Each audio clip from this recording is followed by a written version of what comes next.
Good evening, everybody. Welcome to the 11th Ward's community meeting about the TIF request for the 78. I'm Alderwoman Lee from the 11th Ward.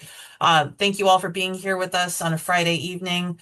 Um, Wanted to let everybody know that tonight's session is being recorded. I'm asking everybody to save their questions till after the presentation. You have the raise your hand function available to you. We'll take questions after the presentation's done. Feel free to drop questions into the Q&A. We will do our best to answer all of these questions within the 90 minutes that we've got scheduled for the meeting tonight. Also remind you that if you would like translation, you can use the closed captioning function on Zoom here to change that. And with that, I'm going to turn it over. Actually, I'm going to introduce Jeff Cohen from DPD. I'll ask him to just advance us to the beginning here. Introductions. As I said, I'm Alderwoman Lee from the 11th Ward. As many of you know, the 78 actually falls into the 3rd Ward. We border it on the north end of Pingtom Park. What is before the council this week in the Finance Committee on Monday is a request for TIF funding to support infrastructure for development on the site of the 78, which has the Chicago Fire Stadium underway on that property. We asked for this meeting, bringing everybody together. I was asked by the community to ensure that we've got some transparency and opportunities to ask questions as we go along. Tonight, we are joined by DPD. We're going to answer as many questions as we can in advance of the Finance Committee meeting, which is on Monday. And we'll do our best to answer questions tonight. Jeff is here. If there are questions that he can't answer, I will get them from whoever the appropriate stakeholder is at that point. I don't know how many meetings like this you've already done, Jeff, but I was on one other one with you on the 3rd Ward Town Hall meeting about this TIF request. So there are some questions that Jeff's going to be able to answer fully, and then others that we're going to have to get some responses back on. So with that, I would like to hand it over to you, Jeff, to take us through the rest of the presentation. Great. Thank you, Alderwoman. Really appreciate it. Again, my name is Jeff Cohen. I am Deputy Commissioner for the Bureau of Economic Development within the Department of Planning and Development.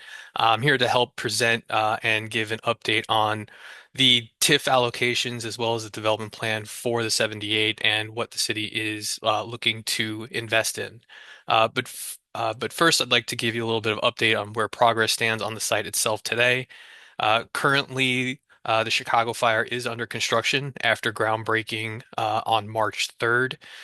They have laid the foundations, have driven piles, and are now starting the vertical construction. Some of you, if you've gone past the site recently, you'll notice that there is a tower crane, and now it is coming out of the ground. The project is slated still to be completed for the opening of the fire season in the summer of 2028. Uh, the next major slides are going to get into some of the nitty-gritty about what we are investing in. But first, I wanted to get into some background. This is a site that's laid fallow and blighted for the past 40 years. It's remained undeveloped and disconnected from the major city grid, as well as a large presence in the connectivity to the South Loop, as well as the Bronzeville and Chinatown communities. Um, the purpose of the TIF is to provide this critical public infrastructure and address these major issues that the site is creating for the community. It's going to help eliminate the blight. It'll also be able to start the generation of future tax increment that could be used for the development of future infrastructure and economic development projects. I also think that it's worth noting that the TIF request itself is $126 million less than the original plan, and I do believe that it is providing broader infrastructure that previously was not part of the original scope of the 2019 or 2022 TIF infrastructure improvements. Also, it's very important to understand that funds and these TIF funds are only for public infrastructures. This will support the publicly owned assets, including the right of ways for the street, as well as a component being the publicly owned parking structure as well.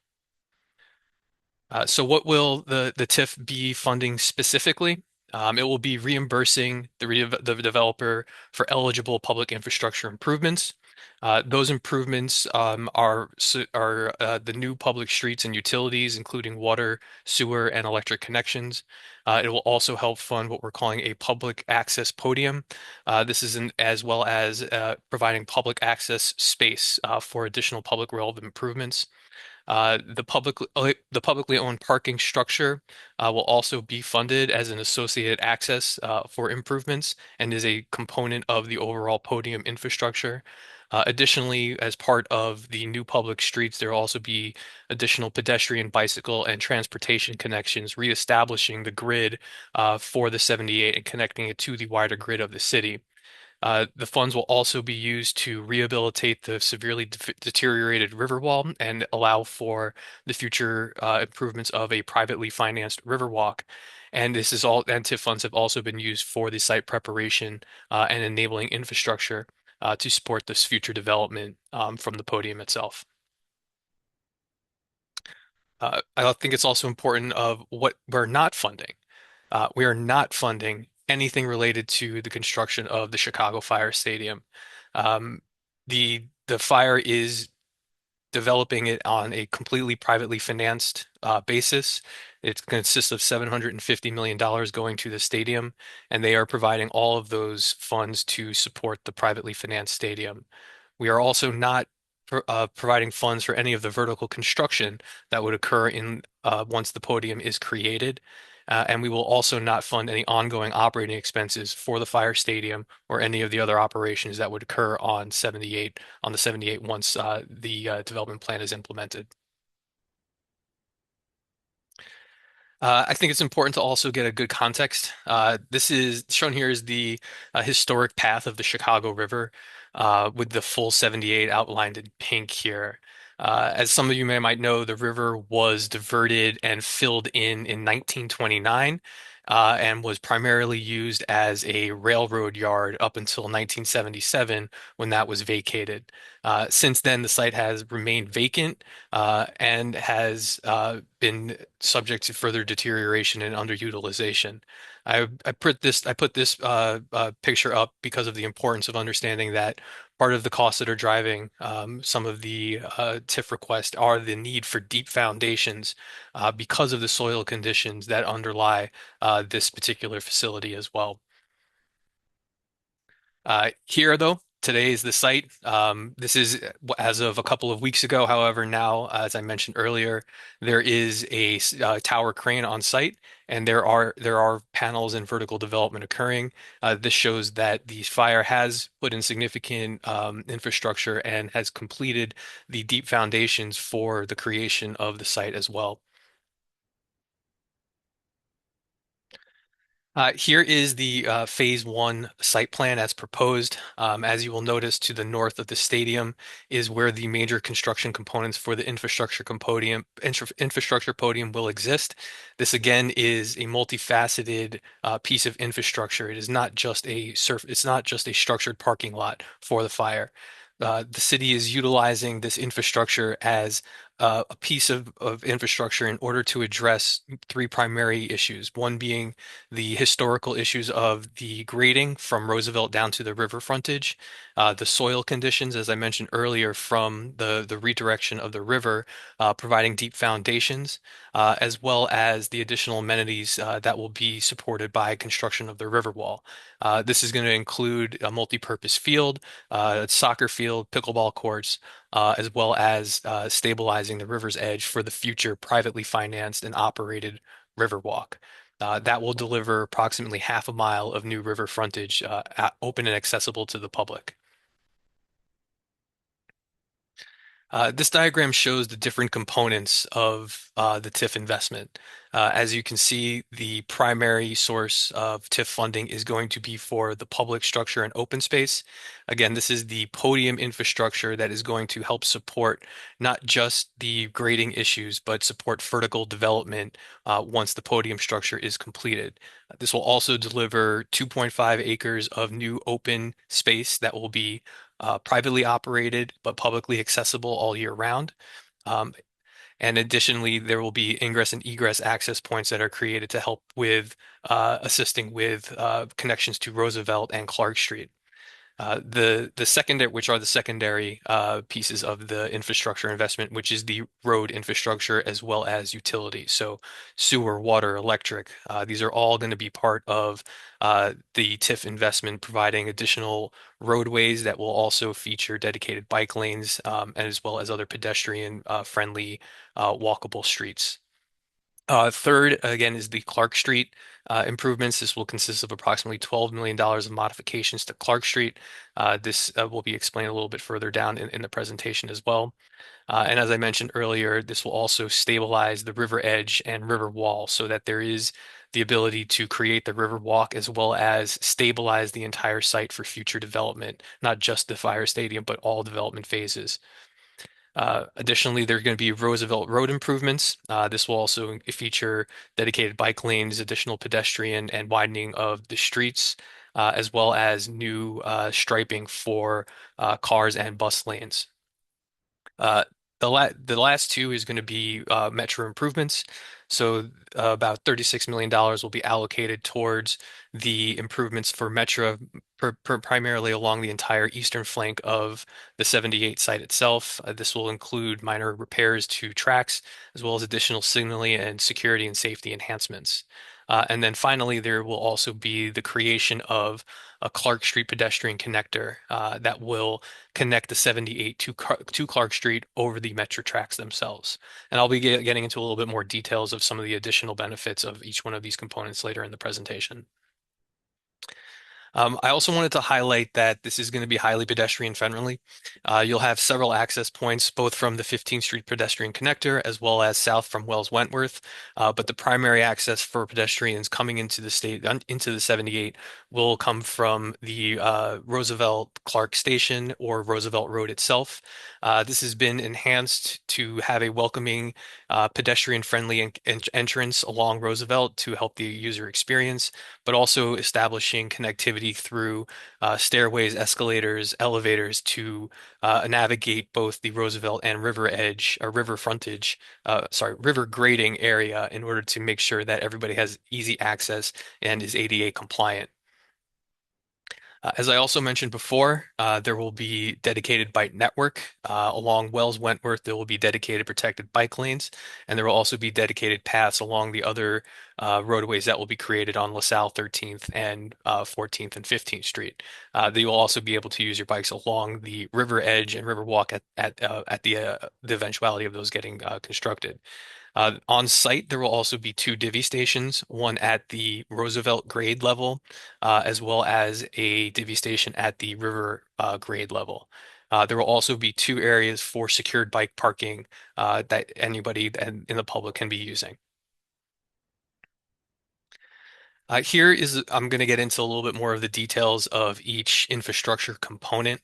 Again, the Clark Street improvements, which will be occurring in part as phase one, will widen sidewalks to help with increased pedestrian traffic. It will have improved separation between vehicles as well as sidewalks for enhanced safety measures. And it will also increase pedestrian connectivity to the site.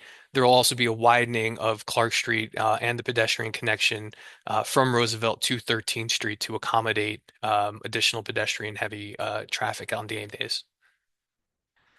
The Roosevelt Street roads, as I mentioned, will be an improved streetscape with dedicated bike lanes as well as better markings for cars and buses. It will also include a widened pedestrian walk and sidewalk, and will also have a enhanced intersection at LaSalle Street and Clark with new signalization and improvements to the streetscape as well.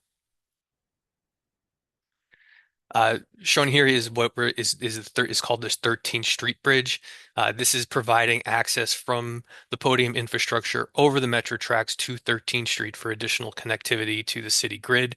It will definitely improve the site access for both vehicles and pedestrians, accessing the site from south on Clark as well as from Roosevelt Road.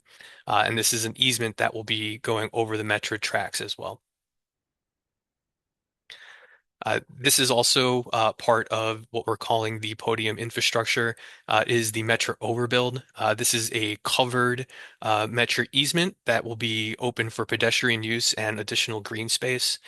This will also contribute and assist with the reduction of train noise at the north end of the site.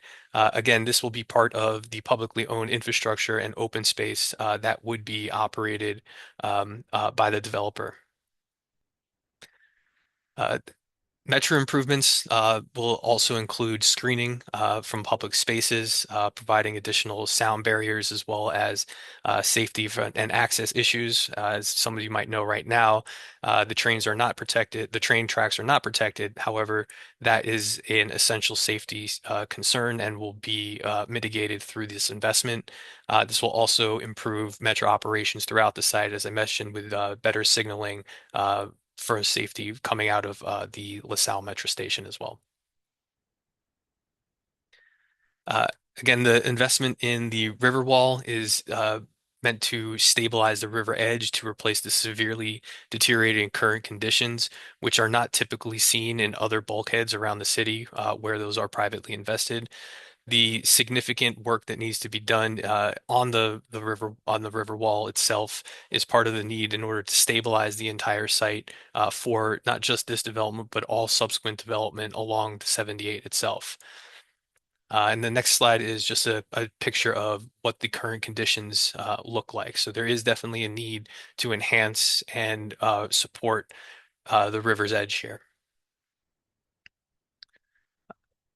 Uh, Again, as I mentioned earlier, there will be significant investment in the roadways. This will be new CDOT infrastructure that will be providing vehicular access throughout the site.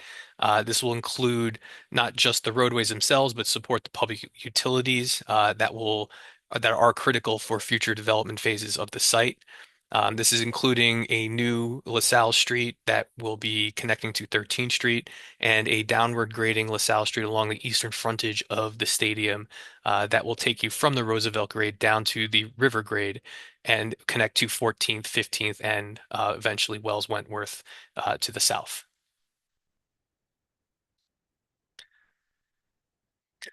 Shown here is what the city-owned public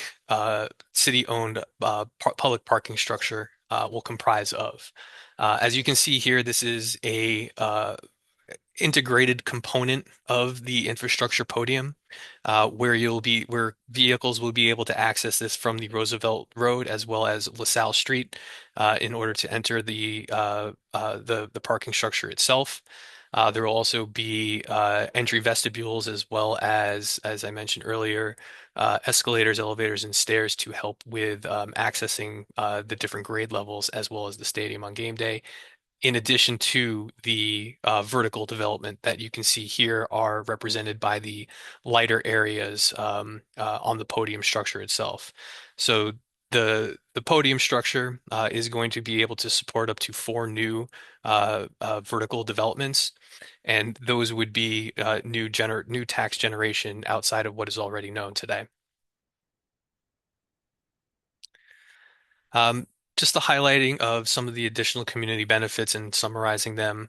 This investment is going to bring a quarter mile of newly accessible public riverfront, approximately 1.5 miles of public bike paths on the site.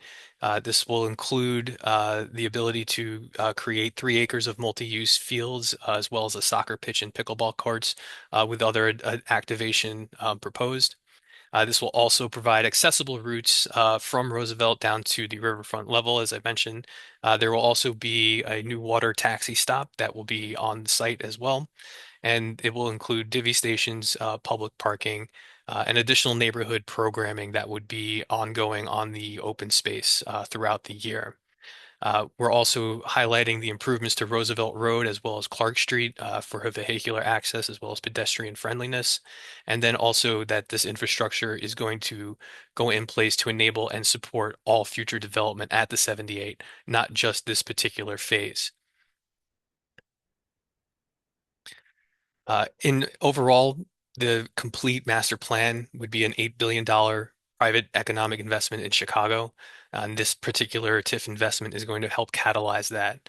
This will result in approximately billion of stabilized annual economic impact coming from this site just alone, and an additional 140 million of annualized stabilized real estate tax revenue.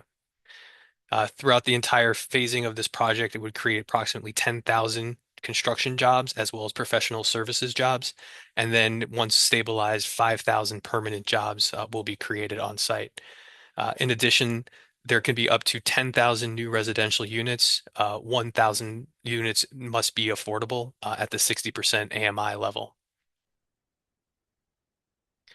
Now I want to open it up to questions and comments.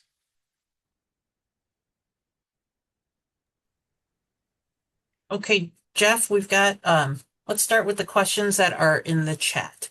Um, and I see one hand, so let's answer a few of these in the chat first, and then we will go to speakers who have raised their hands. Uh, from Rohit Agarwal, since construction on the stadium has already started, isn't the city already locked into funding commitments, including the total TIF amount? I mean, at this point, we are not locked in. We do want to make sure that we are providing a investment that opens up the 78 for future development and that is accretive to the entire site. However, this is still subject to city council approval. So, although we would like to help support the future development of the 78, which also complements the stadium, uh, technically speaking, we are not locked in. However, we do want to see this move forward so that we can activate the remaining site and bring the additional benefits of the 78 to the community. Okay. Will there be any CTA buses that go into or through the 78? Uh, Currently, right now, there is no actual reroute of buses at the moment. I believe there's 6 different routes that are within walking distance. I do think that CTA has had preliminary analysis to see whether or not a new bus route or revert or diverting a current bus route would be something that would make sense in the current use demand, given the uses and demands that would exist today. I would imagine that in the future, as the site develops, that would be something that would be something CTA would highly consider. Another CTA related question. The original TIF proposal had a CTA station. It seems that the new TIF plan is focusing on cars rather than public transit, which would have benefited the neighboring communities. I'm concerned that traffic, both from the fire and future neighborhood development, will go through Wentworth as the only way to exit on the south is on Wentworth next to Leonard Louis Fieldhouse. So more of a comment, not a question. Um, Jeff, do you want to just do a quick recap of the current plans for ingress and egress for the stadium? Do you have that? Yeah. Oops. Sorry about that. I'm going to go back to the slide. Sorry, something happened here. Let me. Um, so from a public transit standpoint, yes, there obviously was a red line station as part of the 2019 and 2022 proposals. However, I think that given the change in both the economic conditions for office users as well as how office is being used, that given that that plane has drastically changed into what is now this iteration of the 78 that was approved at Plan Commission in last September, uh, front funding a CTA station is not necessarily something that would be a reasonable expense to incur without understanding what the demand drivers would be. Um, I think that this is a highly transit accessible location. It's one of the most transit accessible locations in terms of stadiums. Again, there's a Roosevelt station about 5 to 10 minute walk to the east that houses the red, orange, and pink lines, and as well as the 2 Cermak stations for the orange and red lines to the south. So from a public transit standpoint, it is highly accessible, and we do think that that will encourage a lot of new soccer fans or residents of the 78 eventually to use those modes of transportation. As it relates to vehicular traffic, It's a valid concern. I think there will be additional cars, obviously, on site. However, if the concern is about game day occupation or vehicular traffic, based on I believe the traffic study that was presented at Plan Commission, uh, those traffic flows are going to run roughly 20% below a typical weekday or evening peak hour, and post-event traffic will be roughly approximately 40% below that. Um, Again, these games will be highly concentrated on the weekends in non-congestion times, so the congestion in the vehicular traffic should be mitigated by those circumstances. And I'll just add in here, can you go back to the slide where where it shows access to ingress and egress to the parking podium Yes. structure? And I know you don't have a slide that shows this combined with the Well Street access, but on game days, Wells in front of the stadium is going to be closed to vehicular traffic. Don't quote me on this, but Jeff, do you know if that's going to be closed at 14th Street? Because my expectation here is that all of the exiting traffic from the parking garage is going to go out onto LaSalle Street and Roosevelt Road, not necessarily coming through to the south on the Wells Wentworth connector. Yeah, I think there's a slide that shows that. Hold on a sec.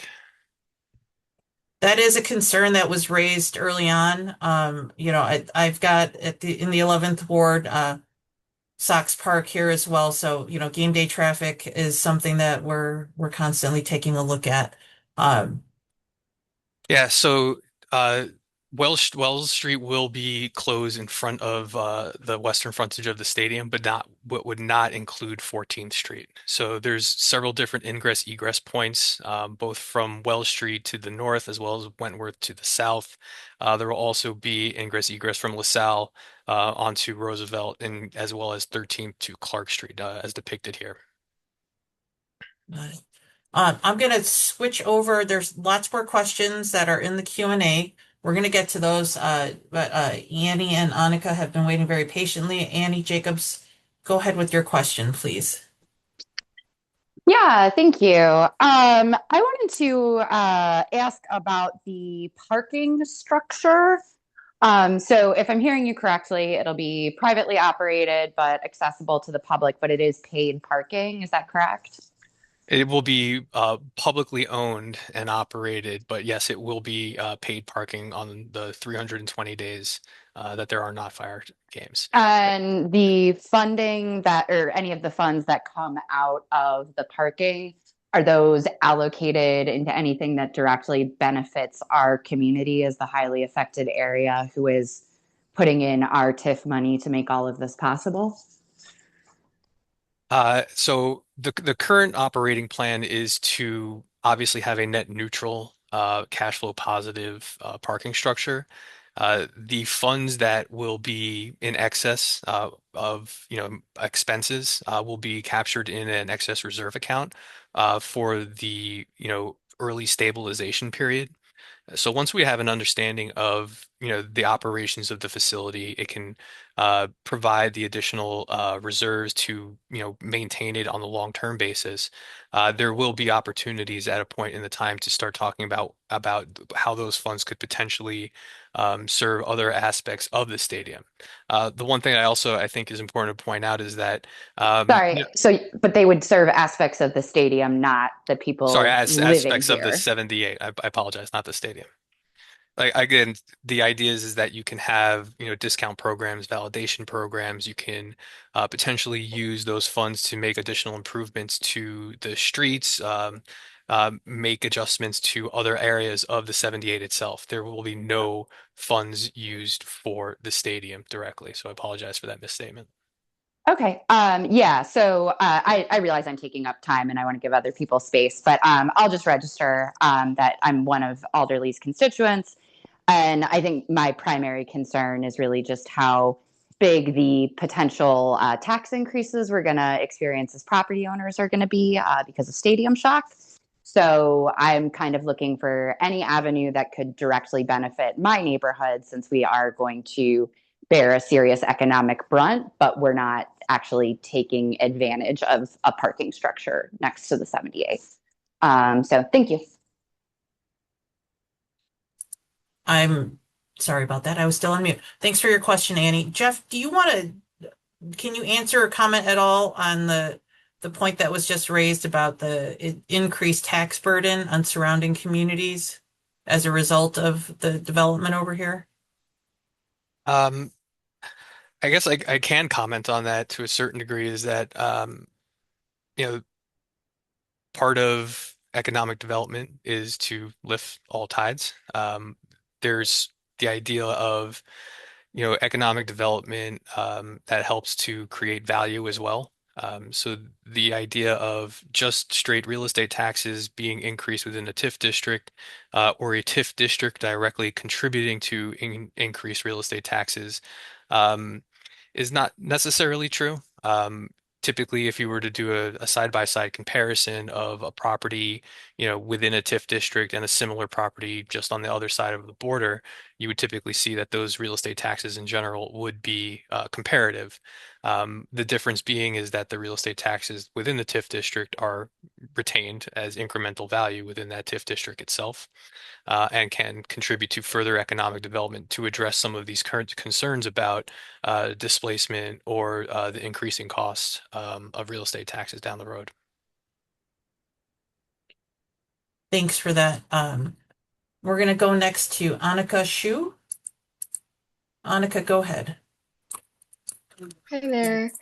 Um, that was a great question, Annie, and I think I'm going to piggyback off of that a little bit and also echoing what's being talked about a lot around value and a lot of um, this conversation around the numbers. I'm curious if it's being shared or transparent at all about how much revenue is projected to be generated from this parking structure in the first place. And then from there, the community can then better understand what is or is not being reinvested in our neighborhoods. Well, I can give you some insight into that is that we have been engaged and looking at revenue and expense assumptions as well as a feasibility study. That will be something that will be shared, or at least available after we have the ability to close or structure our deal. At this point in time, I can't make any specific comments about revenues and expenses because that potentially could diminish the city's position in our negotiations to make sure that we are getting the best deal as possible with the use of the parking facility itself. And then making sure that any of those revenues that are created in excess of our operating expenses and capital needs can be captured within this reserve account and then potentially used for additional community investments as well.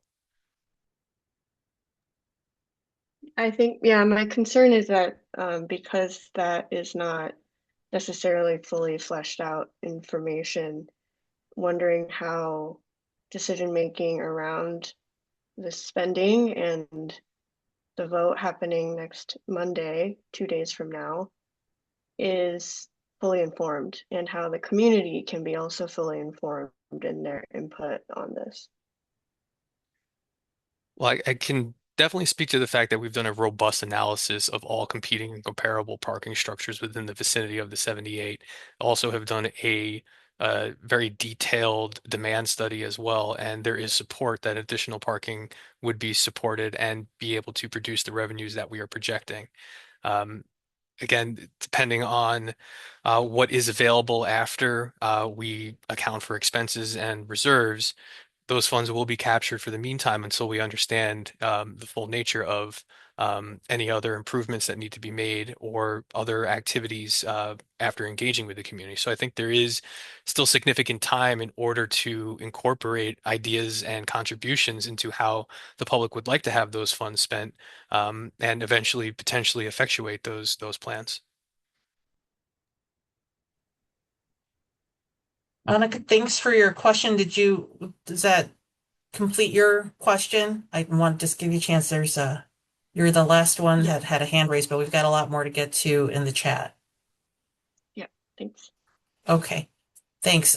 Jeff, I'll just to follow up to Annika's, do you have a sense of timing for when there will be more clarity and information that can be shared with the public regarding the parking structure? In terms of the revenue and expense assumptions, or Yeah, I'm assuming that there's going to be uh, the, the city's going to own and operate it. Likely, uh, I don't know if that's going. I guess that's a question. Let me form that as a question. When we say city operated, are we going to look to have a third party run the parking lot, or is this something that the city can do on its own? no, so there's essentially two layers to the agreements that were outlined in the redevelopment agreement. There's going to be an operating and management agreement that will be between the city and the developer, and there will be a third-party parking operator agreement that the city has consent rights and selection rights to engage with. This will provide the professional services as well as the technology in order to operate an efficient parking structure. But ultimately, the city will have decision-making rights on what the annual revenue charges, operating expenses, and where funds in excess would be diverted to. Um, but to ask your question, as part of the closing and the recording of the redevelopment agreement, there will be terms and conditions that are specifically agreed to that will be made publicly available. And so, when does the redevelopment agreement close? Hopefully very shortly after, if we are fortunate enough to get a affirmative city council vote, sometime in late August, early September. And the terms and conditions that you're referring to now, would those be drafted someplace and available for folks, or is that publicly available Yeah. prior to the actual close? Again, since those are negotiations between the developer and the city, to have that publicly disclosed could potentially diminish our negotiating position where we're trying to Okay. get the best deal and most revenue out of the Chicago fire, as well as a from an operation standpoint as well. But the redevelopment agreement will be recorded and will be publicly available through the TIF portal. Thanks for that. I'm going to go to the next question in the Q&A. Why isn't there a street slash road that connects the 78 to Clark at 15th Street? Why isn't this considered with the Metro improvement funding? That's a difficult question to answer. I'm maybe not the best person to answer that question. My colleagues at CDOT could potentially give a more technical answer, but my understanding is that this is a highly complex, it would need to be an underground passage, and there's additional complexities that would require Metra to sign off on particular infrastructure improvements as well as soaring costs for an under or below grade going underneath the tracks. Again, I also want to stress that the fact that we are going to be able to invest in this infrastructure and create the opportunities for additional vertical development that can directly contribute to the Roosevelt Clark TIF district doesn't make that an impossibility at some future point in time. Okay, next question. Will those multi-use fields, soccer pitch, and pickleball courts be free to the public, or will there be a charge to use them? I believe that the intention is to operate them as a low cost charge, but there will be opportunities for open access, from my understanding. I will follow up the developer for the the business plan that they've thought about for that. What is the current plan for the residential portion of the 78? The drawings never show how the very tall buildings located to the south end of the 78 um, will look like, which will seem like a wall blocking Ping Tom Park. Uh, So I can show what the master plan looks like. So if you notice on the southern, this is the massing study that they put together. Again, consisting of approximately 13 million of mixed use commercial, retail, and office space, as well as 10,000 residential units. If you notice towards the 18th Street, there was effort made to create additional open green space that connects to Ping Tom Park so that that does not necessarily become cordoned off from the connectivity to the 78. And just to be clear, there are no phases of development that have been approved other than the fire stadium as far as and what's being planned for the infrastructure pieces thus far? Uh, that is correct. I'm not aware of any other plans at this point in time that are under review by DPD.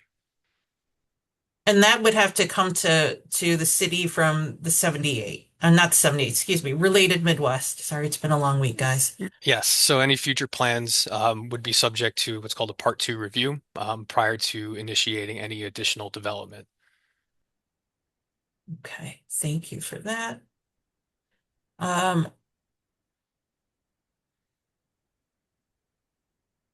Apologies if I missed this, but considering over half of the proposed TIF amount is going towards the parking lot, what percentage of the parking lot's revenue will go towards the city versus the Chicago Fire? Chicago Fire is not receiving a single dime of taxpayer funds. Um, I guess let me just can you repeat the question again? I Yep. apologize. Um, Considering over half of the proposed TIF amount is going towards the parking lot, what percentage of the parking lot's revenue will go towards the city versus the Chicago Fire? Yeah, so all revenue from the parking lot will be captured, repatriated to the city. So the Chicago Fire is not receiving any revenue from the operations of the parking facility. I also think it's important to say that, again, the parking structure itself is a component to the podium infrastructure, and the purposes of why we are incorporating it into this development plan is to essentially make sure that the parking requirements that are necessary for the stadium are integrated and in a reasonable manner that is easily accessible, but also not going to impact the future viability of any of the other sites as well. On a kind of dollar basis, if you were to cost segregate out what is truly for the parking facility, it would be a much smaller subset of than what is being invested into that $216 million for the podium infrastructure. Again, part of that $216 million is for the deep and shallow foundations to account for that the soil instability and the geotechnical issues, but also to again address the grade changes. So this was an innovative way to incorporate the needs of parking and also do it in an intelligent manner that allowed for additional development to occur, hopefully in a pretty expeditious manner. Okay.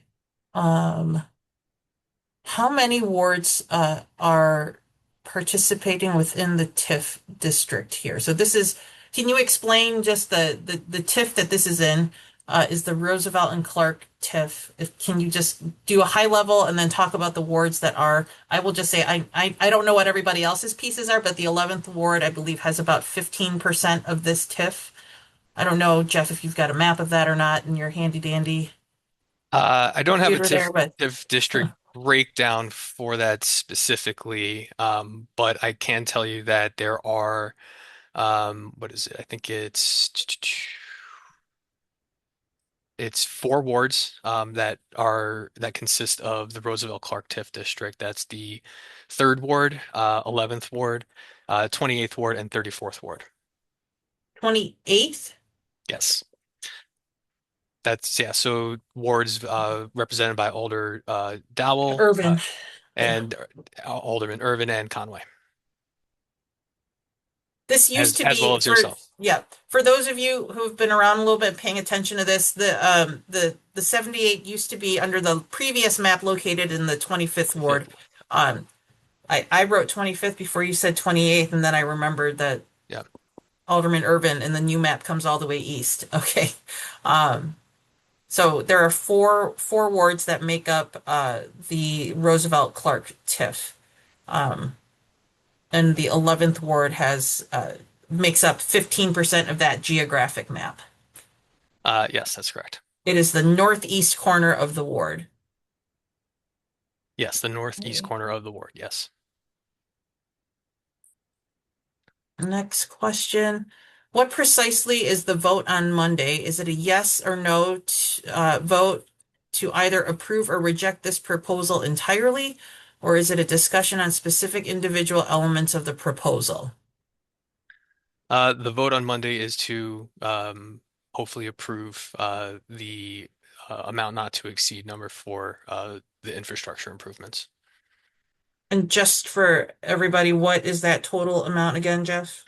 It's approximately 424.9 million. Okay.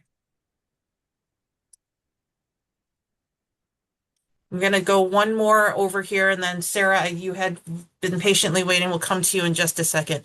Um, will the city commit to building a subway station to serve the development? Sorry, say that one more time. Will the city commit to building a subway station to serve the development? Um, I mean, I can't personally commit to it, but I know that it is something that is allowed underneath the plan development itself. My understanding is that the CTA would be conducting a demand needs assessment once the phase 1 development is finished, and that would be something that is in the potential cards in the future. But at the moment, a CTA station is not part of the current investment. Yeah, neither myself or Jeff could make that sort of commitment on the future of this. But I appreciate the clarification on what would be allowed. Obviously, in prior plans, there have been plans that included an additional CTA LSTOP, and I know that based on my conversations with folks in the community, there's a lot of interest in an orange line stop. The longest distance between any 2 points on the orange line exists between Archer and Halsted and the next downtown stop. So it's a pretty long way.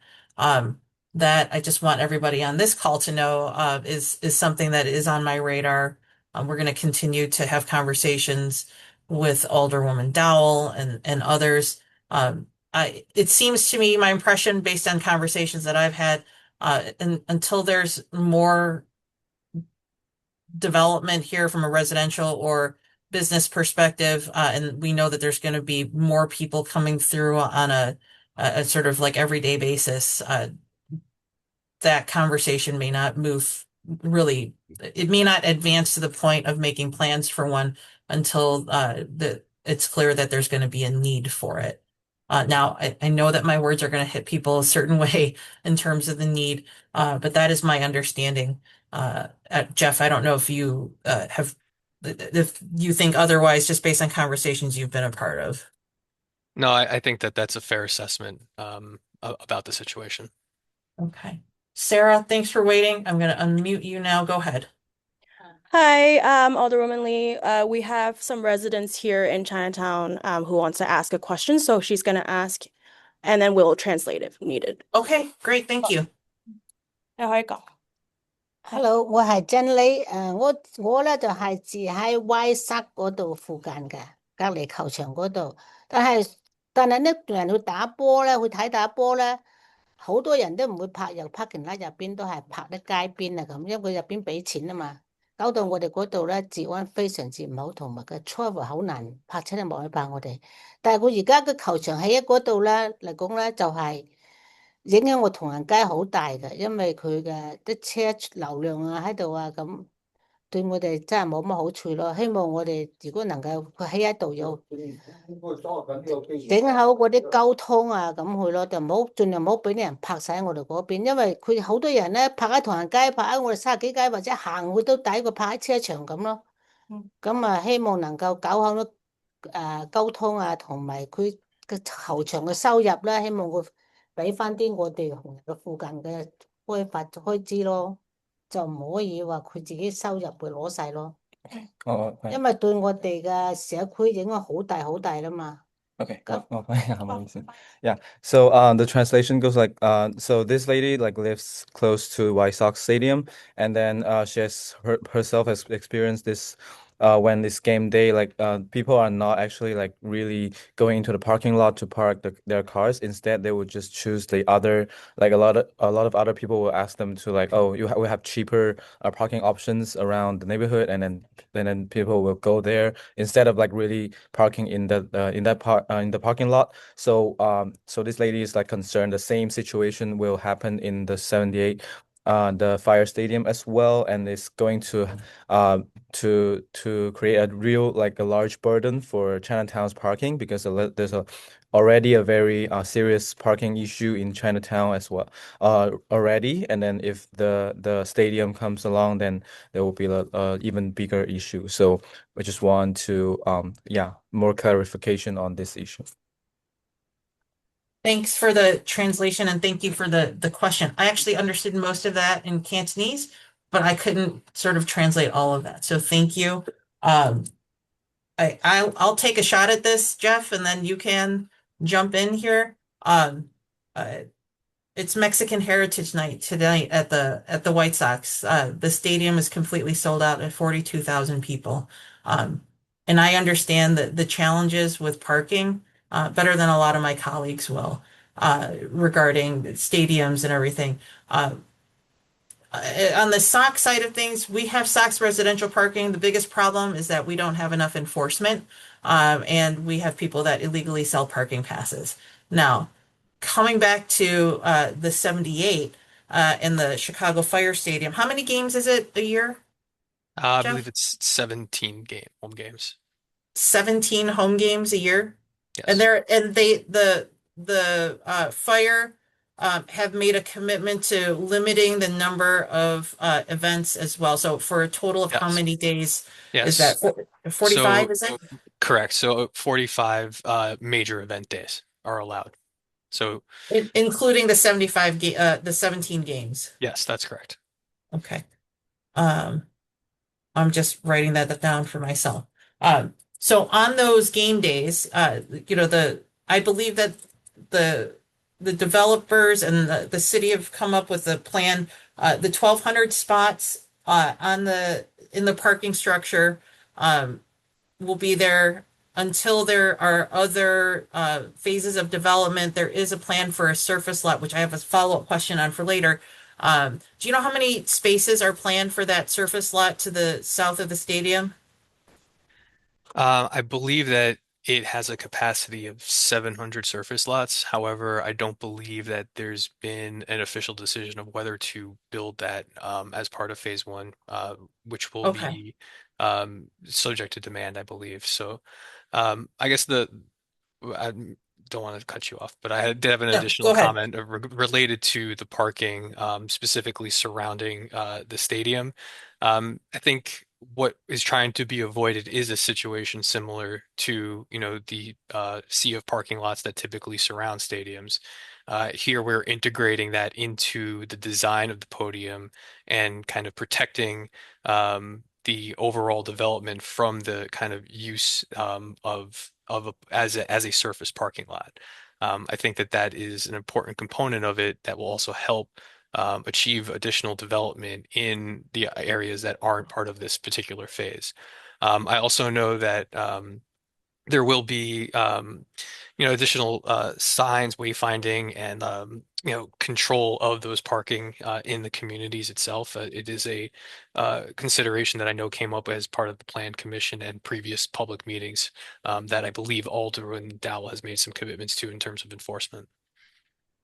And do you know how many parking spaces are at the Roosevelt Collection? I believe it's a similar number. I don't have it exactly off the top of my head. The point I want to make here is that there's probably at least another 1,200 spaces directly across the street at the Roosevelt Collection, um, at Roosevelt Road, and that's between Clark and the river, basically, right? Yeah, Clark, yeah, and the grade differential on Wells Street. So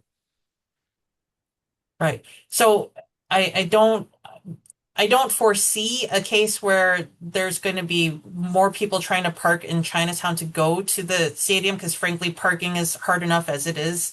Um, today. I don't think anybody's going to be looking to.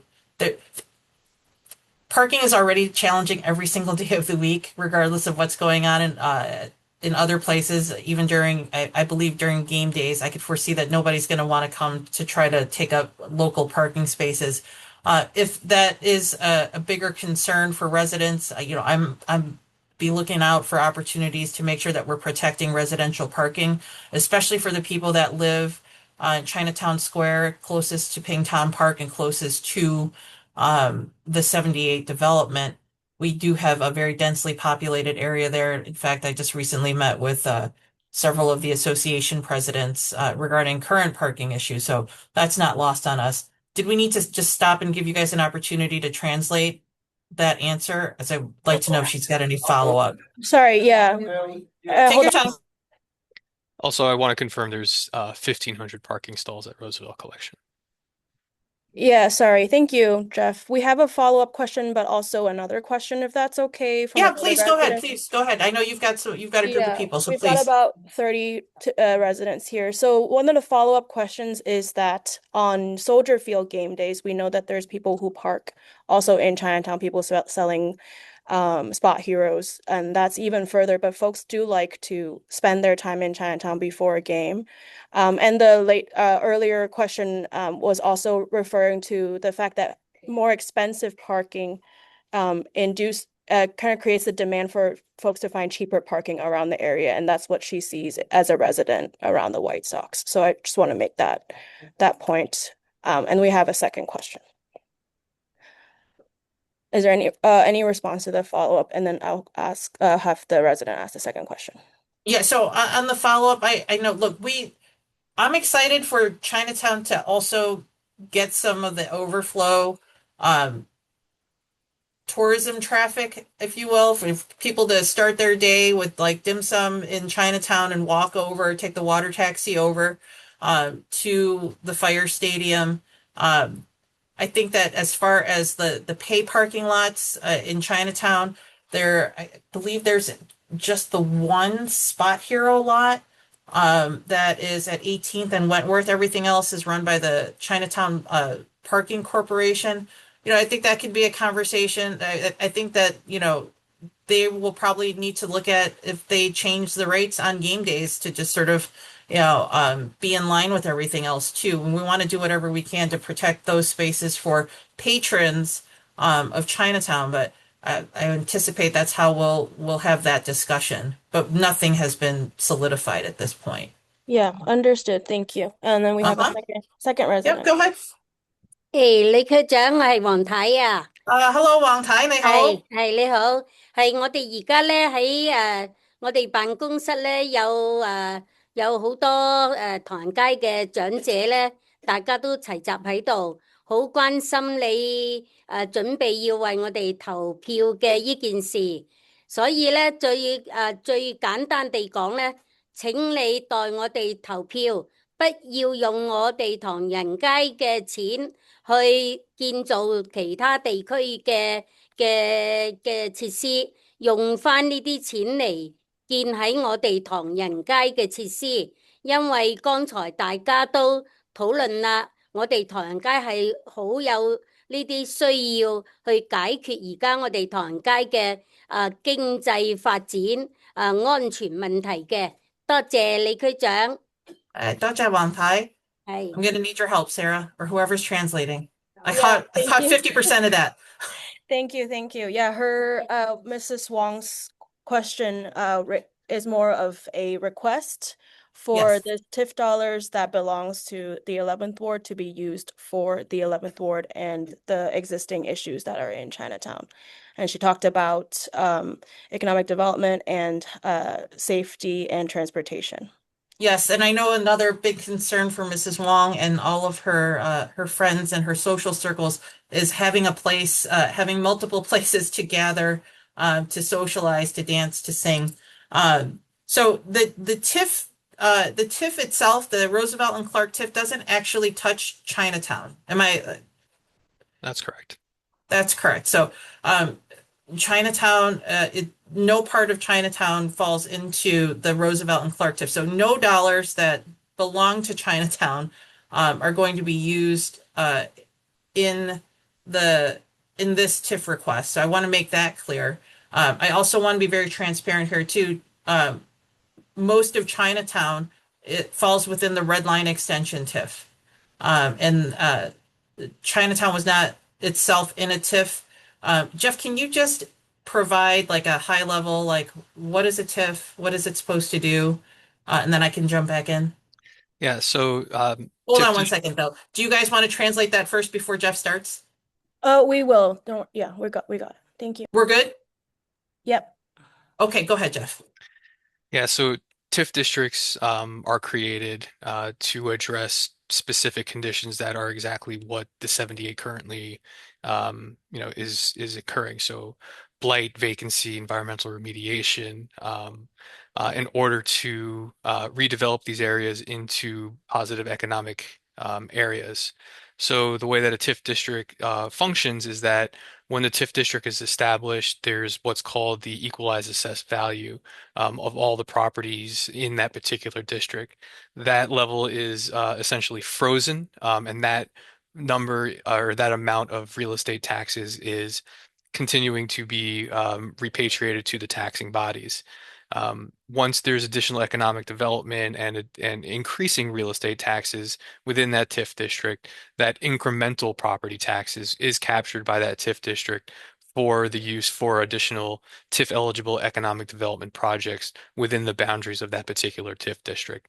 Um, I guess one distinction to make, as Alderwoman Lee pointed out, is that there is the transit TIF districts. Those are special TIF districts that were made specifically to address transit, and the increment that is generated from those particular districts is essentially divvied up both to the taxing bodies, but is also specifically designated for improvements to those to transit specifically. In this case, the Red Line extension. Sorry, just had to unmute myself. I just checked the TIF map. I told a half truth. The part of Chinatown that is actually in the Roosevelt Clark TIF is all of our parking lots. It is the east side of Wentworth, from Archer going north to 16th Street. So just to let you know that is I wanted to be accurate. Sarah, do you have another question from the folks that you have in the room there? We're good for now. Thank you. Okay, just raise your hand again if you get more. And please thank Mrs. Wong for the question. I always hear her loud and clear. You can also access the TIF maps through the TIF portal. That's it can be accessed as a if you just search Chicago TIF portal, that will be able to show you the ward boundaries, community area boundaries, as well as the TIF district boundaries for the entire city.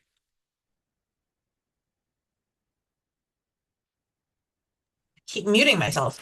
We'll go ahead and add a link to the TIF map when we send a follow-up email to everybody. Everybody who registered tonight, we've got your email. I know not everybody joined, but we'll send the recording as well as this presentation with a couple of additional links, one to the TIF map and one also to the recording of the town hall that the third ward held with the Alderwoman Dowell and others, just so that you can see what questions were asked there as well. Okay, back to the Q&A. To what extent has naturalization of the river edge been considered? Why or why not? There has been consideration given to the naturalization. I think as much as possibly that is reasonable in terms of the conditions that surround the 78 right now in terms of what the river frontage looks or the river edge looks like. I believe that there's approximately 250 to 300 feet of that 1,400 feet towards the south of the development site that will be dedicated for naturalization edges that would then provide a seamless kind of connection point to Pingtom Park.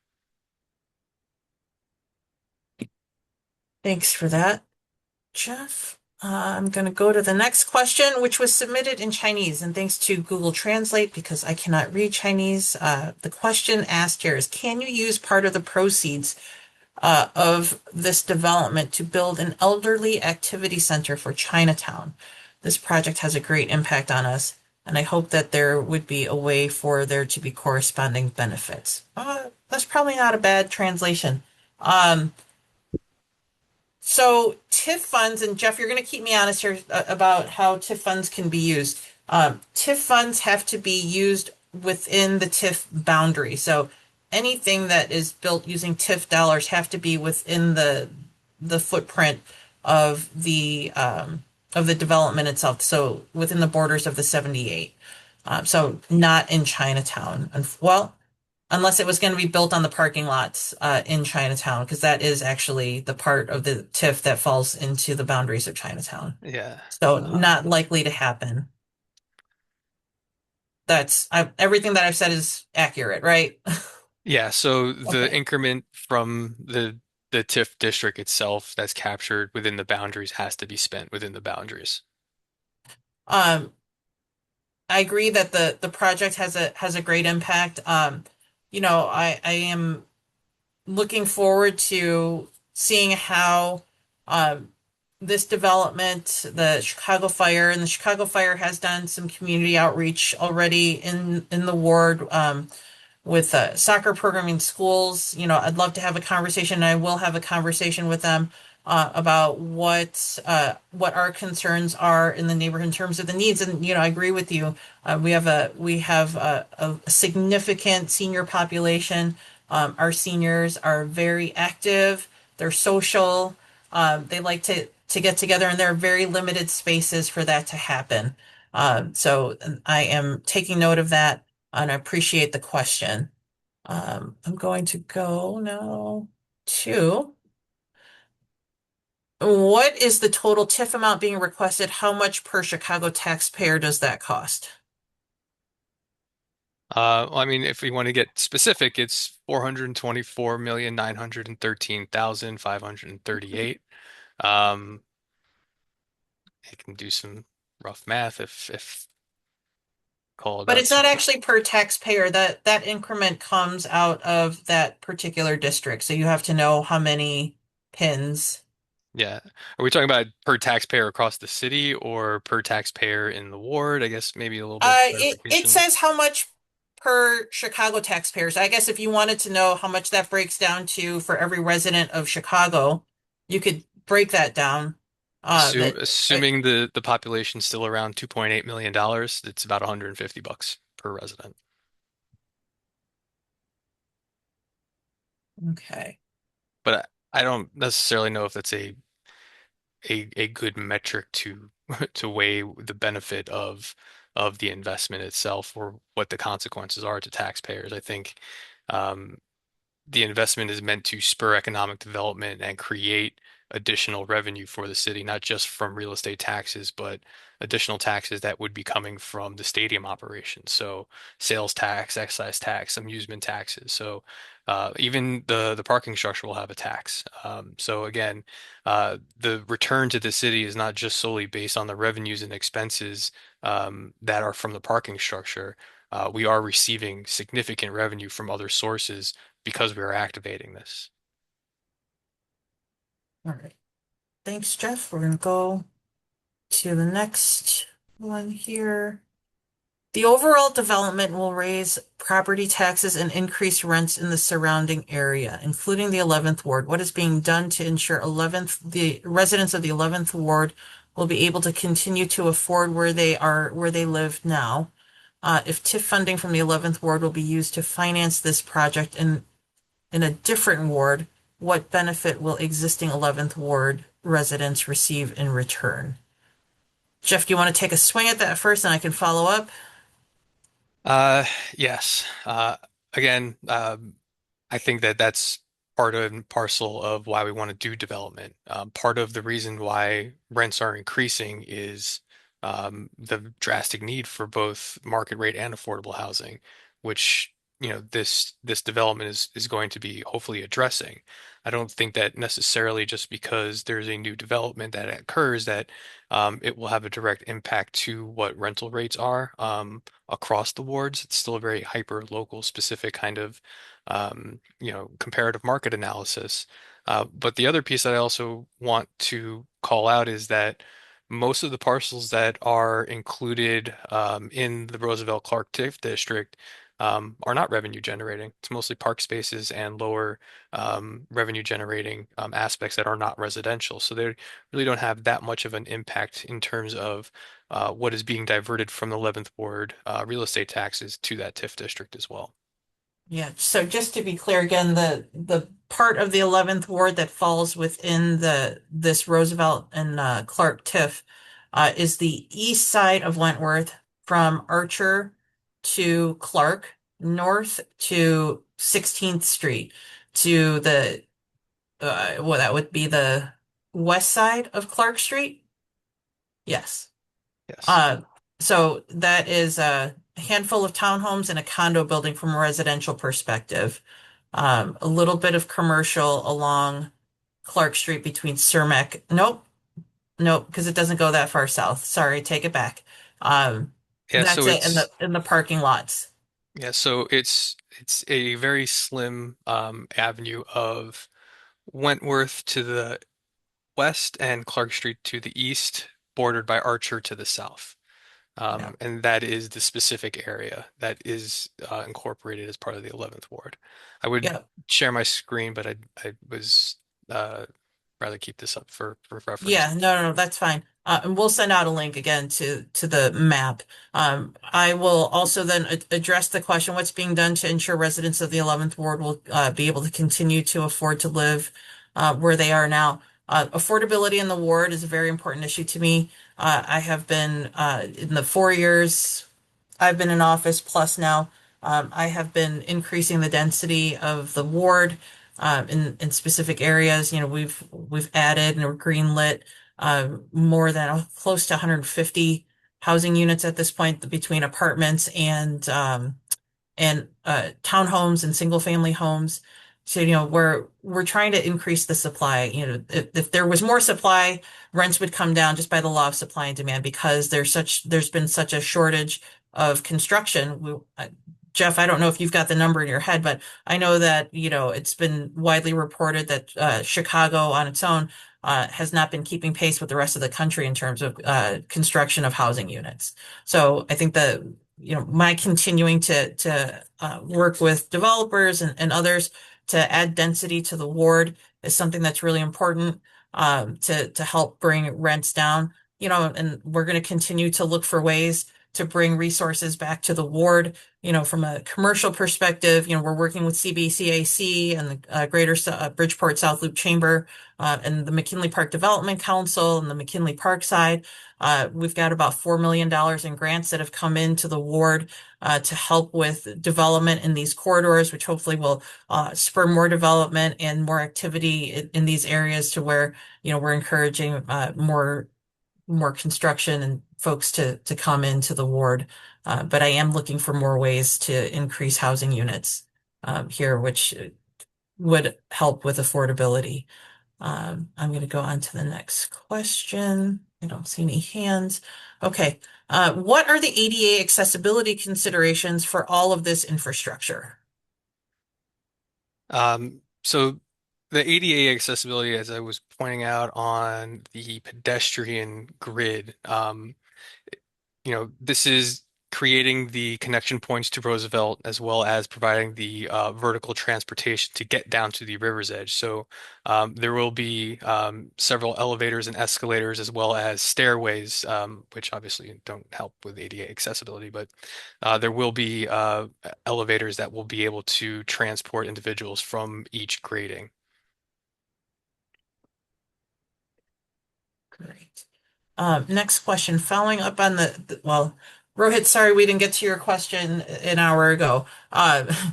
This is a question about the CTA station and the priority given to parking versus transit development. For such an urban stadium, why is the infrastructure not being prioritized to match Wrigley Field? Wrigley Field has even better transit connectivity and much less parking than this plan. Why isn't there a similar emphasis on transit versus driving for this TIF investment? Okay. Um, I don't think it's a preference for transit versus driving. It's a material change to the overall development plan that didn't necessitate a CTA station. However, I do want to make sure that everybody understands that this is the most publicly transport access stadium in the city, even more so than Wrigley. So, as much as you want to point to Wrigley as a very well transit-oriented development, this one has even more transit asset access and is scoring higher than any other stadium in terms of its transit accessibility across the entire city. Okay, will the stadium be used year-round? Yes, I believe the stadium will be utilized year-round. Outside of the 17 Chicago Fire home games, there are an additional, call it, uh, uh, what is it? That math is about 28 additional major event days. But the idea is to have this being a year-round activation asset. That's being leveraged to its fullest potential. That includes the parking structure being open and accessible, the entire year as well, including the open spaces and the activation of that as well. When do you know what the season start and end period is for the fire? Yeah, MLS is a little different than a typical season. So it typically starts within the summer. It goes through, I believe it's November. There's a hiatus at a certain point, and then there's additional games, and then the playoffs happen. So it's a much more expanded season, but it is paced out throughout the year in a more kind of expanded way. Yeah, and I know based on other meetings that I've been a part of and when I've heard the fire team speak about this, they want this stadium to be active all year round, obviously with the limitations that they themselves have set on themselves with the 45-day limit for major events and activations at the stadium. All right. You mentioned earlier that the 78 site is expected to create 2 billion in revenue.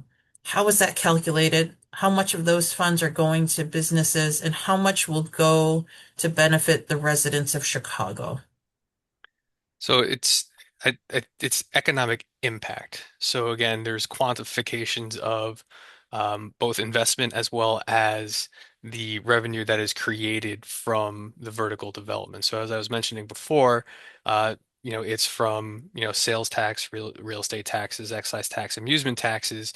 But again, that's also from job creation. So creating jobs, what is the economic impact and downstream effects of those? How do those affect with payroll taxes that go back to the city. So it's not just necessarily a revenue assumption, it's aggregating all the different types of economic impact that can occur because of the redevelopment of this long vacant site. Okay, thanks for that. It looks like all the rideshare traffic will be occurring through the south end of the Wells Wentworth connector. On top of that, there is still a flow of traffic on the south going to the parking lot. Why is that southern stretch shouldering the burden of the rideshare traffic on top of traffic for the surface parking lot? I don't know that you can answer that. That might be one that I have to go back to CDOT with. Yeah, that's probably a better answer for CDOT. However, there will be access points from Roosevelt on LaSalle Street, which will be a major thoroughfare that's receiving traffic. But there is also ingress and egress to the north of the site through Wells Street. So that Wells Wentworth corridor, although will be utilized, it's not the only roadway that would be heavily utilized. But we can follow up to get a more specific answer to that from CDOT. So I don't know who you are, but we'll get the answer back. And again, since you haven't necessarily identified yourself, we're going to provide the answers to everybody that was on our distribution list here. So okay, go to the next one. There are still 25 open questions. We're 5 minutes away from when we're supposed to be ending. Jeff, can you give us just a little bit more time to try to get through a few more of these? Sure. All right. I'm going to owe Jeff a lot of beers after this for a Friday night meeting. Okay. Uh, the statement about homes within the TIF district and outside having little difference in property tax increase does not answer the question. The question is about surrounding areas and the speculation/tax increase that will come with any large development like this? What will the city do to lessen the burden of immediate shocks to property value? I'm I would say that there's still going to be the opportunity for the city to address affordability through our many different programs. I think specifically the Housing and Economic Development Bond is one mitigating factor that can be leveraged to help provide additional affordability requirements in new developments.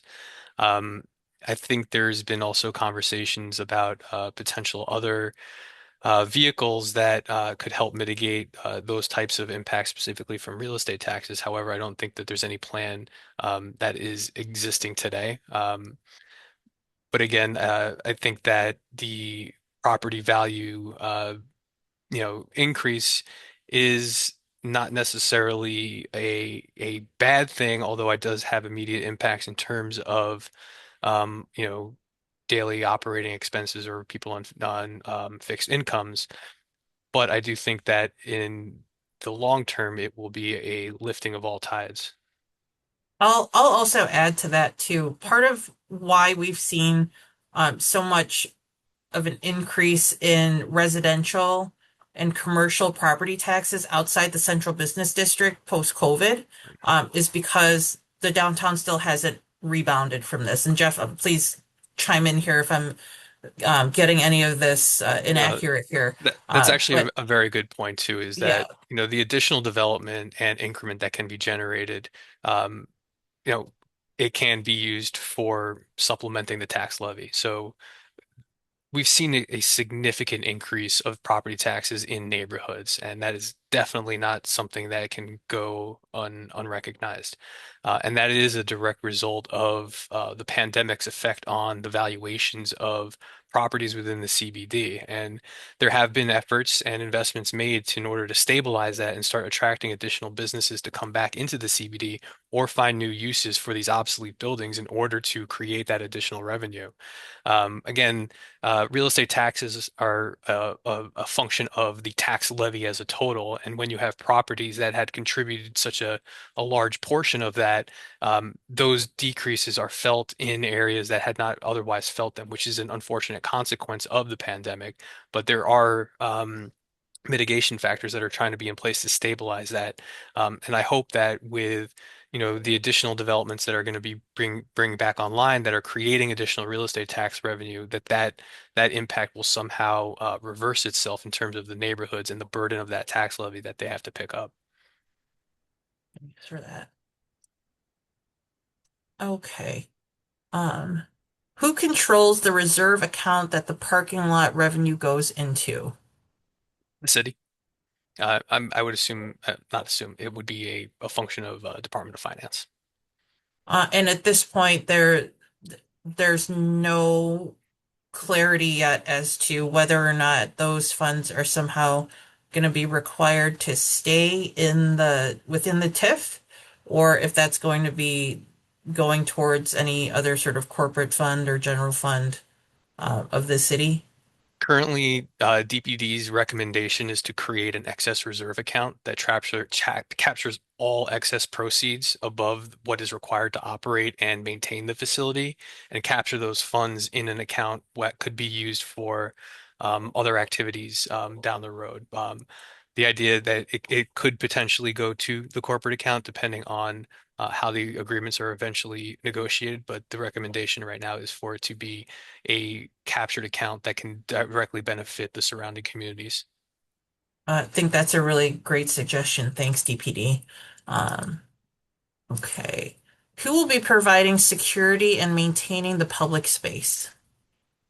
Uh, the developer.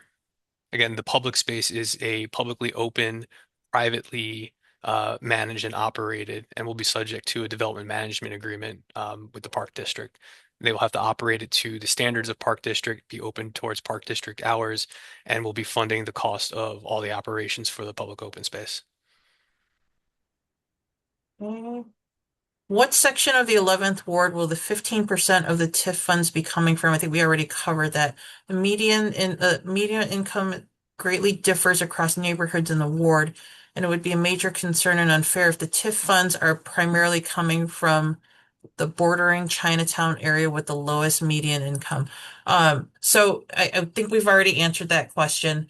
Just to recap, since we've got the question here, the part of the TIF that falls in Chinatown is on the east side of Wentworth from Archer to Clark, going north to 16th Street. So that is primarily and on Clark Street, it is the west side of the street.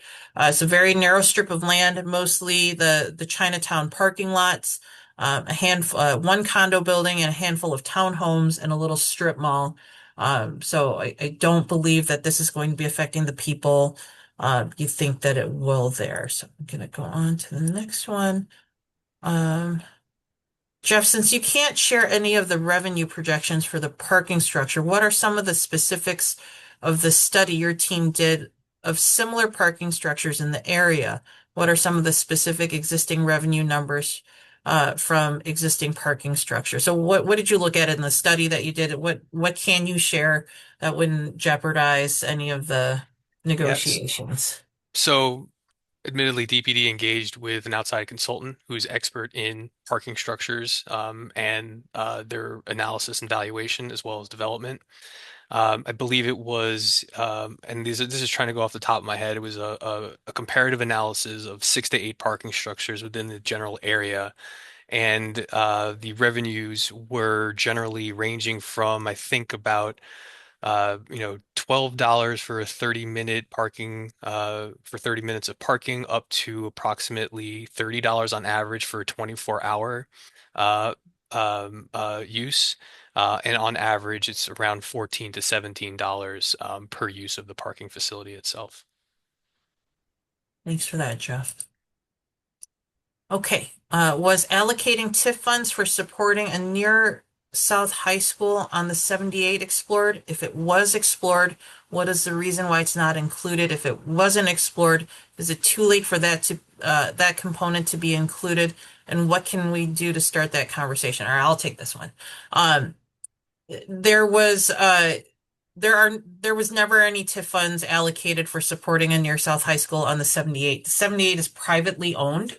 There's no public, the city of Chicago and CPS does not own any property on the 78 itself, although the parking structure itself is being, like, can you explain that piece? Because I can't do it well, Jeff, because that is the one piece of land there, aside from the public streets and everything that we're building infrastructure for, that is owned by the public. Yeah, so upon the completion of the podium structure, the land will be conveyed to the city, and providing the vertical development rights to the development team. So that would be the only kind of publicly owned port parcel of land other than the rights of ways that would be reconveyed to CDOT. If it wasn't explored, is it too late for that component to be included? In this TIF request that's specifically for infrastructure for this phase of development. So there's not a high school currently that is part of a phase of development. Alderwoman Dowell and I have talked to and have been involved in a conversation about near South High School. Since I've been in office, I was involved in that as a parent before I was ever in public office. And near South High School is something that we're still very committed to.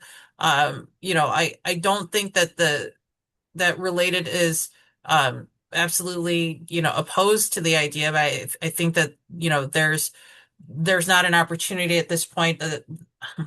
The city and the city and CPS are both having their own financial struggles at this point, even with TIF funds potentially being used for something like this. It is not something that's currently on the table for the 78.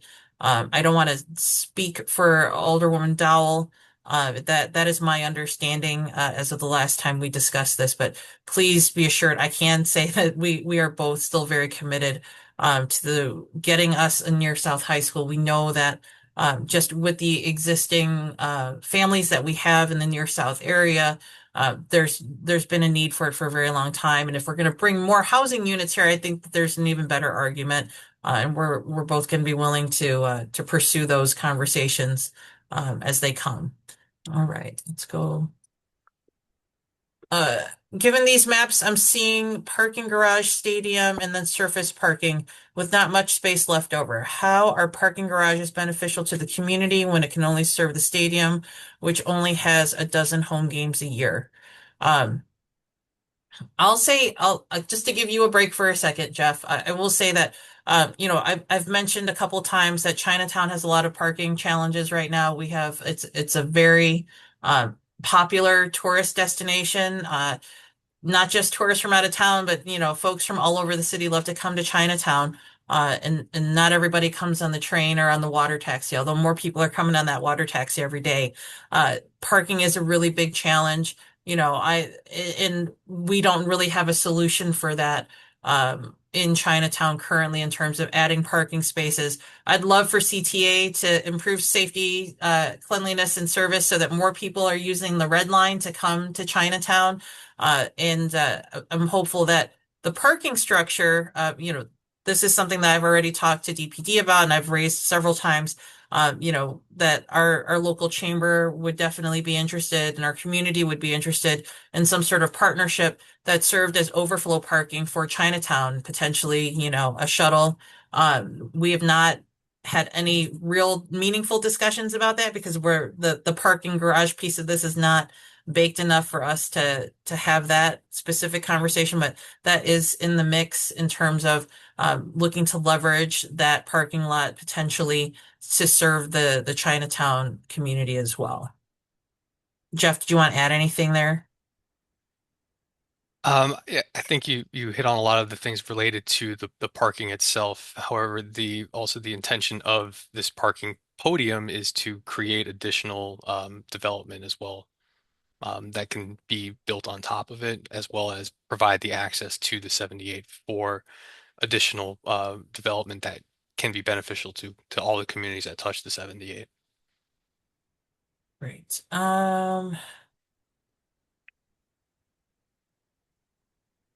All right, I already asked that question.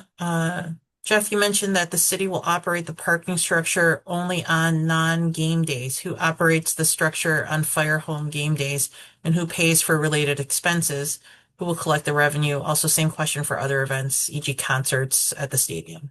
I apologize if I did not speak clearly on that. The city will own and operate the facility all year round. There'll just be dedicated 365 days. 365 days. However, there will be specific major event days where there would be a kind of a lease payment or a buyout payment for the use of that, and that would be compensating the city for the use of those spaces. Um, but the entire operations and management, liability, rules, responsibilities will be on the fire and the developer to make sure that everything is run efficiently on game days.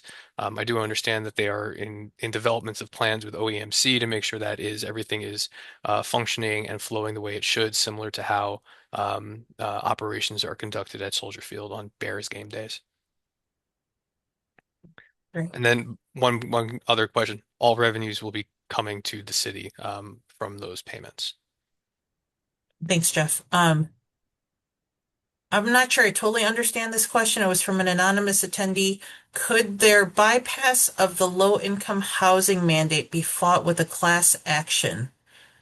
I'm going to assume that this is referring to any future development of housing. There is an affordability requirement, and I believe that commitments have already been made by Related.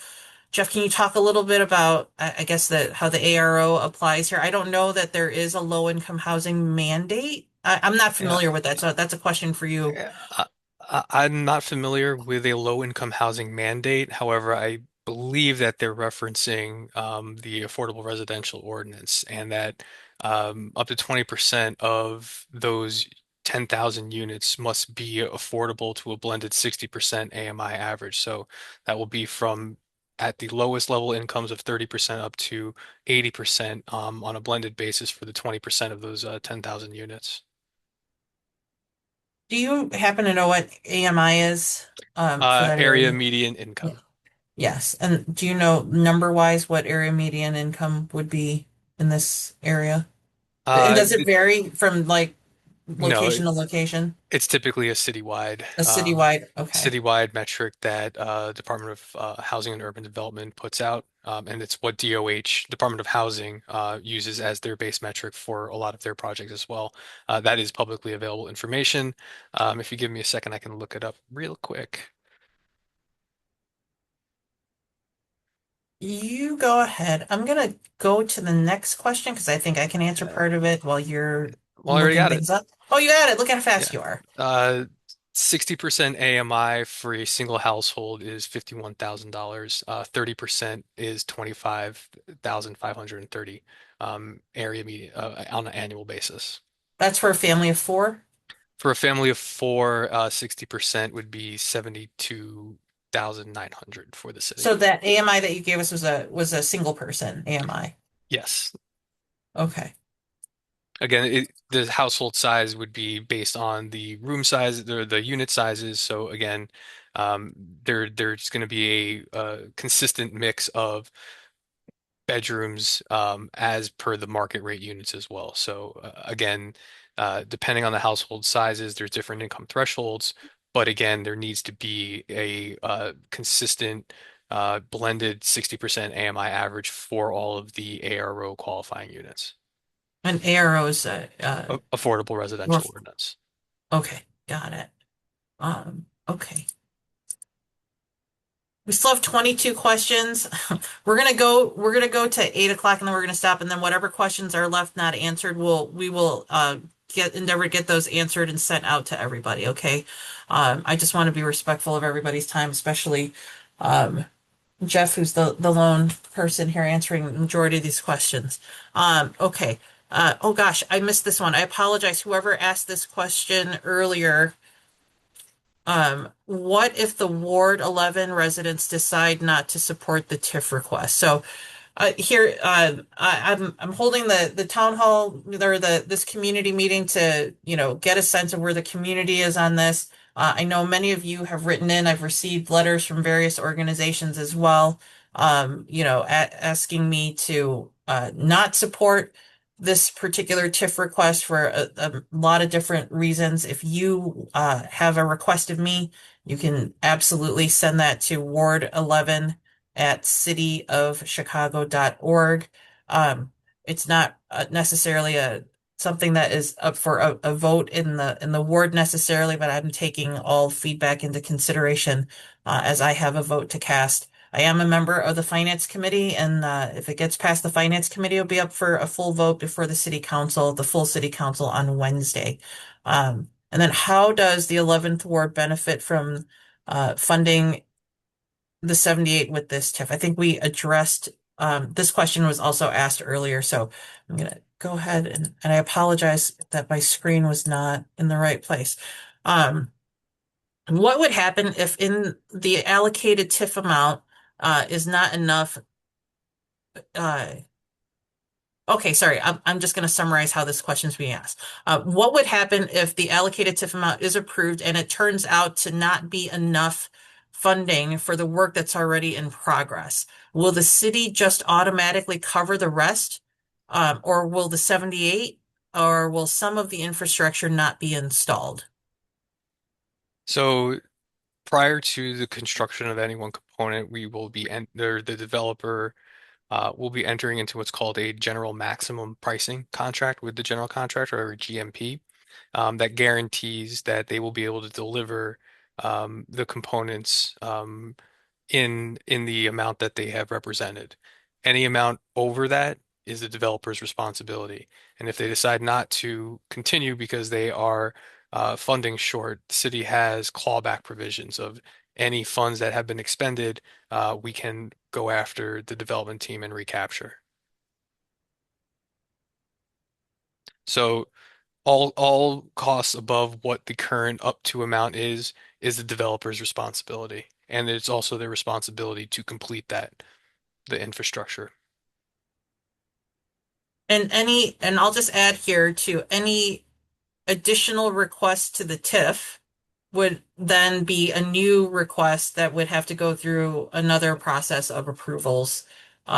Just to be clear, because you're in the 11th ward, you've seen additional TIF funding to complete the Remova Theater redevelopment.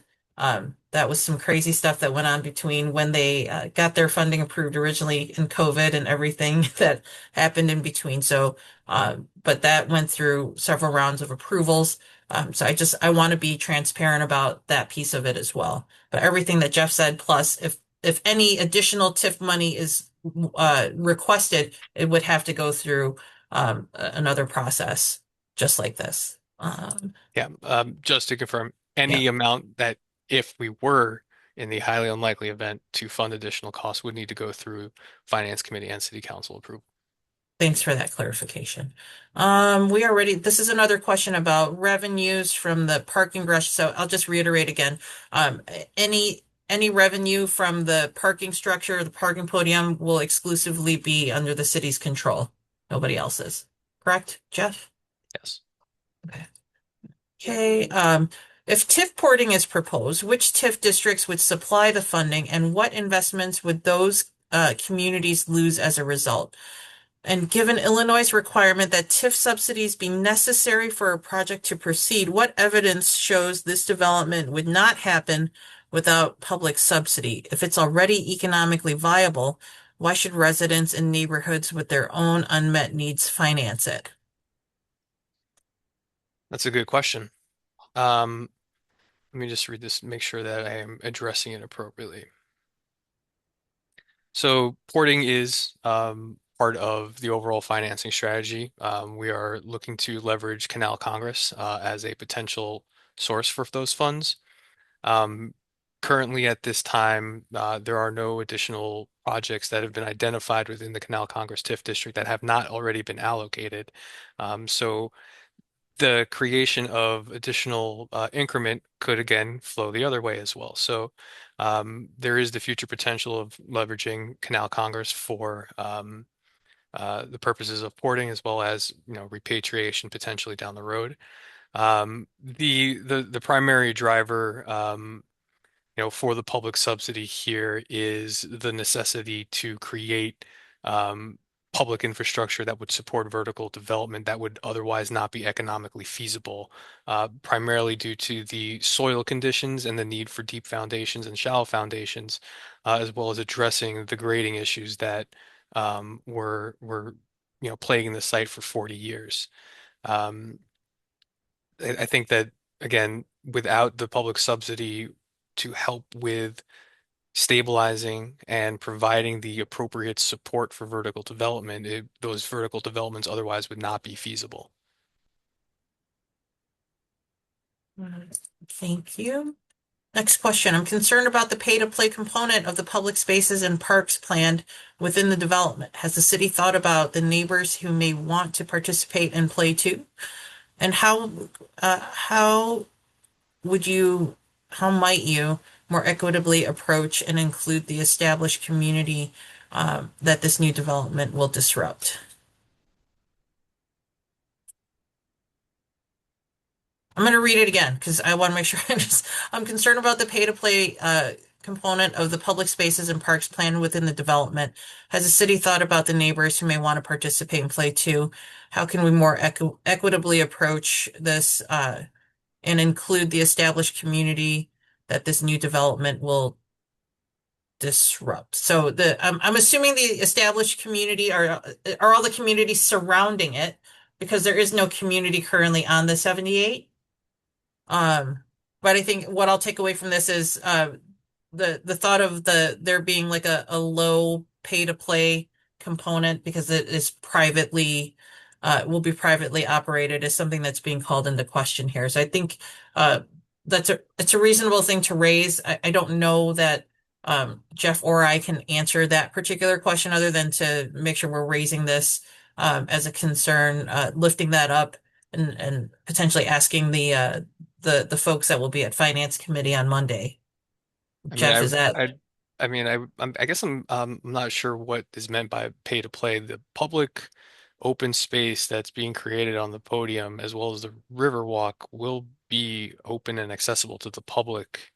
I'm going to assume that they're referring specifically to the soccer field and the pickleball, the stuff that is along the river on the west side of Wells Street. So if you want to go to that slide, we can just center everybody on where we are in the conversation. I believe that's what they're talking about. Yep. Yeah, here on the bottom here. So the soccer field and then the pickleball courts, because the question was asked earlier, whether or not those would be free to the public or what the plans were for that. These obviously are amenities that are being developed by Related, or is it being developed by the fire? That question I don't know. So Jeff, maybe you can touch on that. These would be provided by Related. And Okay. I think there is the opportunities for, open access to the public. But again, there is the opportunities for revenue producing aspects of this as well. Um, I think that also it should be mentioned that these are temporary. That will be subject to the next phasing, and there would be additional benefits that are brought to this area that would be open accessible to the public as well. Right, because this is just phase one, because if you look at some of the renderings for potential future development, these wouldn't be here. There are actually structures that they would like to be able to put in there. Jeff, do you want to just flash to that map? Yeah, I think that one's at the end.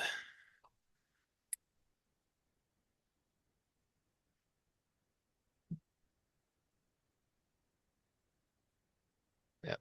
So yeah, there would be additional green space, more refined and established, plus the river walk that fronts the river, and then the green space towards the south of the site itself.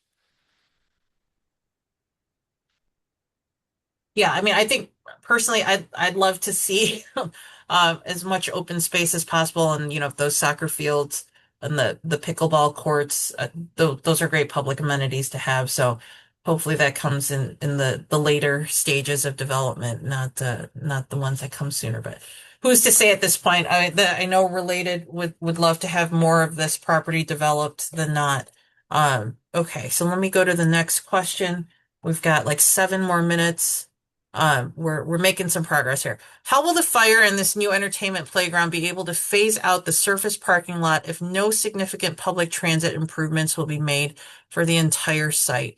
The improvements appear to be mainly for vehicular traffic. Pedestrian paths from near public transit options are a lot longer than what was stated in the presentation. It should be noted to correct what was stated in the presentation. The pink line does not go to the Roosevelt station, and there's no orange line Cermak station. Can you bring up the transit map, Jeff? And whoever flagged this, let's figure out what we've got wrong here so that they don't repeat that again. So I did misspeak. I did call it the pink line. I meant to say the green line. So that is my mistake. And again, the Cermak station is served by the red line, and there is a further south orange line station. the Uh, orange line station is at Roosevelt. yeah, so red, green, and Red, orange green, at and orange Roosevelt. at Roosevelt, red and green at Cermak. Yes, And then buses, these are all the buses. Oopsie. correct. Yeah. Okay. And then you have the Metro LaSalle just to the north. Yes. Okay. Um, the community focused site plan has a building in the same spot where the phase one site plan has a stormwater retention area. Will comparable green stormwater infrastructure be installed in that spot or elsewhere on the property, or will it just be temporary until it's paved over by another building's foundation? There will be the appropriate retention necessary in order to accommodate any of the runoff that will be incorporated into any future phases. So it's not just going away. The stormwater management will be enhanced with any future development along the river line that will prevent any kind of runoff going into the river if that's the concern. Okay. And that is reviewed, that sort of stuff is reviewed by the Department of Planning and Development. No, typically that's reviewed by Department of Water Management. And Okay. Oh yeah. DWM. I was thinking which department would do that. Okay, great. Let's go to the next one. Um, the city cannot share information with the community facing impact to protect negotiations, and the developers have ignored the concerned community members as well. Who is present at the table for negotiations, and is there currently any community representation? We had a community advisory group organized by the city sometime pre-COVID. I believe what happened to it. Um, Jeff, do you want to answer the question about whether or not there's or who's present at the negotiating table? DPD is spearheading negotiations. We do take, and I have been taking in all the considerations. I am the primary negotiator for the city. Maybe this might not give people comfort, but it hopefully should. My experience before joining the city was 18 years of representing the smallest to the largest clients in negotiations and um, highly complex deals. We're taking into consideration all of uh, the revenue expenses in order to make sure that the city is getting the best deal possible. That's something that me personally, I pride myself on throughout my career of being able to represent my clients, which is now the taxpayers of Chicago, in order to make sure that they are protected from getting bad deals. And to be clear, there is not any community representation in the negotiations. Not at this time. However, I've heard several different groups and their concerns and trying to incorporate those ideas into the negotiations as well. Some that I've already discussed with the alderperson as well in terms of potential validation programs using overflow spaces and shuttles for connectivity to Chinatown. So there is the possibility of additional engagement with the community in order to address certain ideas. However, they also have to be feasible within the confines of what the revenue and expenses can be made to do. But where those recommendations or those I guess interests are still able to be represented by the city and incorporated. However, that starts with being able to construct the facility itself. Yeah, and just for the record, I know Jeff, just of a couple of meetings that I know you've taken separately from these public ones with Metropolitan Planning Council, with some folks from the Coalition for the CBA for the 78. So I appreciate that you continue to keep an open door and are willing to hear the community out, and especially for you joining us tonight. Okay, I'm going to keep going. Um, will the boat launch be publicly accessible for human-powered craft like kayaks, paddle boards, etc., or will access be controlled or gated off by boat rentals, water taxis, or other businesses? It's a great question. I do believe that within the southern frontage on the naturalized edge, there will be human scale accessibility for craft like that. I would have to confirm that with the development team, as I'm not as specific. I do think that there are opportunities and ideas to activate it for kayaking specifically. Thank you. And that just for anybody that doesn't already know, Pingtown Park does have accessibility as well for kayaks right next door to the north or to the south. Sorry, I'm directionally challenged right now. And it would be great to have more accessibility for human scale access. Okay, let's go to the next question.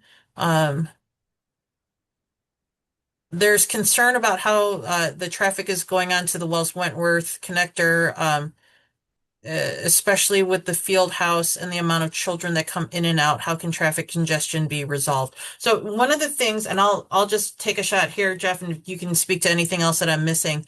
That has been something that I've been concerned with, and speaking with especially the folks that are on the Pington Park Advisory Council. One of the things that I have talked to CDOT and others about is how do we create a little bit more protection for the park and park patrons as more traffic begins to flow sort of in and out of the Wells Wentworth connector.